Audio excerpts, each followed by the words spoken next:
بسم الله والحمد لله والصلاة والسلام على رسول الله محمد وعلى آله وصحبه ومن والاه أما بعد.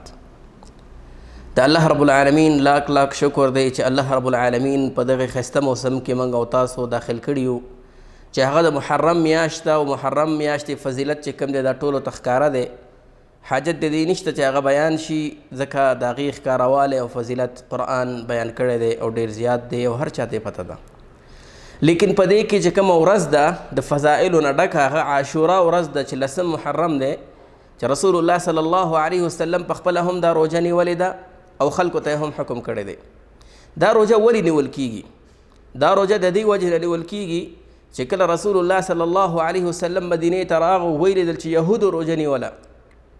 تپوس یې وکړو چې دا ولې روژه نیسي؟ جواب ورله ورغی چې دوی ځکه روژه نیسي هغوی وایي چې دا داسې ورځ ده چې الله رب العالمین موسی علیه السلام له نجات ورکو، فرعون هلاک کو، نو موږ د دې وجې نه د موسی علیه السلام تابعداري کوو، دا روژه نیسو. رسول الله صلی الله علیه وسلم ورته فرمایي چې نحن احق بموسی منکم، موږ ډېر حقدار یو د تاسو نه چې د موسی تعظیم وکړو، ډېر حقدار یو د دې نه چې د موسی تابعداري وکړو. نو په خپله هم روژه ونیوله او خلکو ته هم حکم وکړ. دغه رنګې راځو د دې ورځې اجر ته چې دې ورځ باندې څوک روژه ونیسي د هغې اجر څه دی؟ د هغې اجر دا دی رسول الله صلی الله علیه وسلم فرمایي چې د دې ورځې روژې په سبب الله رب العالمین د ټول کال ګناهونه معاف کوي. یعنی د یو کال تیر شوي یو کال ګناهونه الله رب العالمین معاف کوي ټول. دلته رسول الله صلی الله علیه وسلم یو بله خبره کړې ده او هغه دا ده چونکې یهودو دا روژه نیوله نو رسول الله صلی الله علیه وسلم د دې وجې نه چې یهودو سره مخالفت راشي، فرق راشي، دا یې وویلې که چېرته را روان کال ته زه ژوندی وم نو زه به د نهمه روژه هم دې سره نیسمه.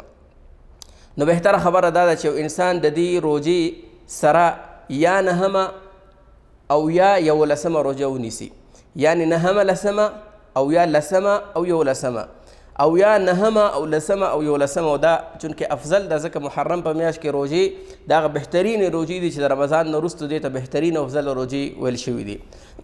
همدغه رنګې که څوک نشي کولی بلکل نو هغې ته دا اختیار هم شته چې هغه صرف د عرفې ورځ روژه هغه صرف د دغې عاشورا د ورځې روژه ونیسي، لیکن ورسره مخکې وروستو یا درې واړه دا نیول دا ډېر بهترین دي. انسان له پکار دی چې دې باندې کوشش وکړي.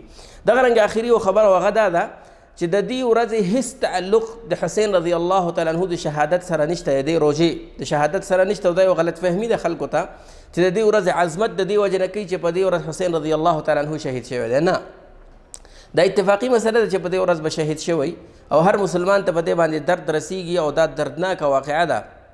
لیکن دا روژه او د دې ورځې فضیلت د موسی علیه السلام د وخت نه را روان دی، نه د حسین رضی الله تعالی عنه د شهادت نه شروع شوی دی، بلکې د هغه نه مخکې شروع شوی دی.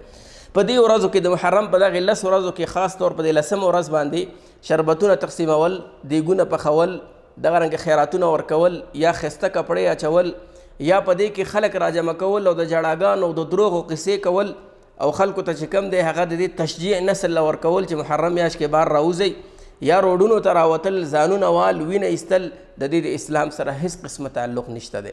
دا محرم میاشت چې څنګه رسول الله صلی الله علیه وسلم تیرې کړي دي، څنګه صحابه کرامو تیرې کړي دي، څنګه تابعینو تیرې کړي دي، څنګه امامانو تیرې کړي، باید په هغه طریقه باندې موږ او تاسو هم تیرې کړو، خپل بچو ته او خپل نسل ته دا وښایو چې زموږ او ستاسو په دین کې روډونو ته راوتل نشته دی، ځانونه وال نشته دی، د غم ورځې صرف د یو ورځې نه دا چې کلونو کلونو پورې. زموږ او ستاسو اسلام مکمل دین دی، موږ ته د غم طریقه راښودلې ده، موږ ته د خوشحالۍ طریقه راښودلې ده، موږ ته په دین باندې د عمل طریقه راښودلې ده. باید خپل دین او خپل عقیده د جناب محمد رسول الله صلی الله علیه وسلم نه واخلو، نه دا چې ګمراه فرقې او طائفې نه هغې دین واخلو، هغې تابعداري وکړو. الله رب العالمین د موږ او تاسو په دې باندې د عمل توفیق راکړي او الله رب العالمین د موږ او تاسو صحیح عقیده را په نصیب کړي.